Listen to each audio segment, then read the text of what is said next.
Hello, I'm Moses. I'm the co-founder of The Floor. We are an innovation center based in Tel Aviv and Hong Kong.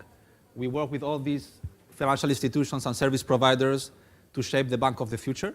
But today, actually, we are going to talk about the past. But first of all, let's start with a small survey with the audience. Okay, so let's do a small survey. Who do you think is more disruptive, Uber and Airbnb or the banks? Number one, please raise your hand. Uber and Airbnb? Number two, the banks? Come on. Okay, so actually this is the answer I was expecting, but if we take a close look back to history, we see that the banking industry has been disruptive since the first bank was created in the Middle Ages in Italy, Bank Monte dei Paschi of Siena, the first bank on earth, a bank that exists until today. And we saw a lot of innovations in the last 500 years. The first bill of lading in Italy that revolutionized the way we do trade finance. The first the first bond issued in Amsterdam that revolutionized the trading as we started today. The first check issued in the UK that completely disrupted the way we understand payments. The first credit card issued by American Express 60 years ago that completely disrupt the way we do retail today. The first ATMs that for the first time in history provide 24/7 cash to society. And today actually we are here at the FinTech Week and people think that FinTech is a very hot topic, that already Wells Fargo, already 45 years ago, they launched their first FinTech lab. It was called the Wells Fargo Bank of the Future. And they even developed some things that even today look very innovative. Telepresence between a customer at home, at the teller, in the branch, 24/7 fully automated branches with what they call the picture phone, actually the first tablet. And it was already almost 50 years ago. And of course, SWIFT, that completely revolutionized the way banks interact and cross-border payments.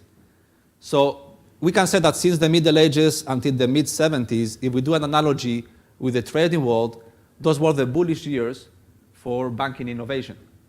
And then I was born in Madrid in 1977, and I think that the banks didn't like it, or they didn't like my socks, because since then, the banking industry went to sleep.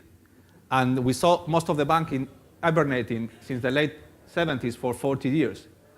And let's take a look. Okay, so this is the first bank branch of Monte dei Paschi of Siena in the Middle Ages. People waiting in the line for the teller to deposit cash. This is Barclays branch in London. People waiting in the line for the teller to deposit cash today. So nothing changed in 500 years. Let's see bill of lading. So the bill of lading that was created in Italy in the 16th century, today for trade finance, we use the same methodology that 500 years ago. So nothing changed in trade finance in 500 years. Checks, do you see any major difference?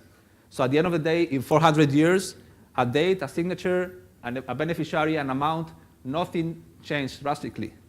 Credit cards, any major difference in 60 years? Even the size is the same, right?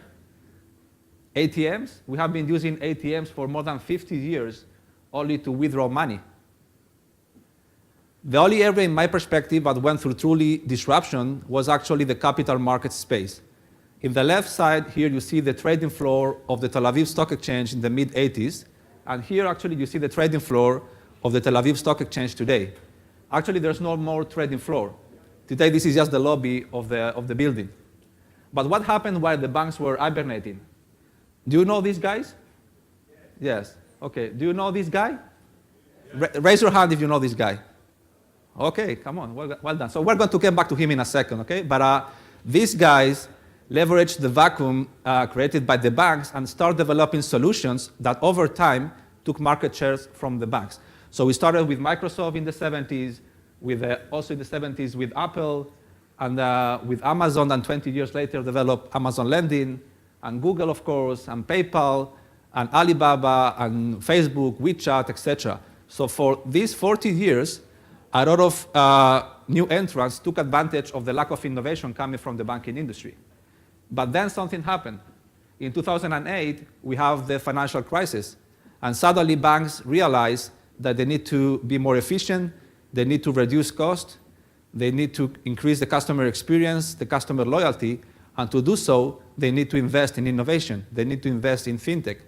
That's why right after the financial crisis, we see that since 2010, investments in fintech have been exploding globally, from $2 billion in 2010 with more than $25 billion last year. And something very funny happened in parallel to the financial crisis. In 2009, Bitcoin was created. At the beginning, most of the financial institutions stepped back from Bitcoin. They didn't embrace this technology because of the lack of regulation, because of stigmas around anti-fraud and money laundering. But then this guy came 2.5 years ago. This guy is Vitalik Buterin. He's the co-founder of Ethereum.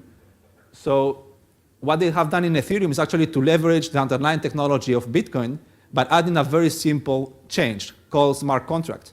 With smart contracts, actually, you open the door for monitoring, risk management, regulation, everything that the banking industry like.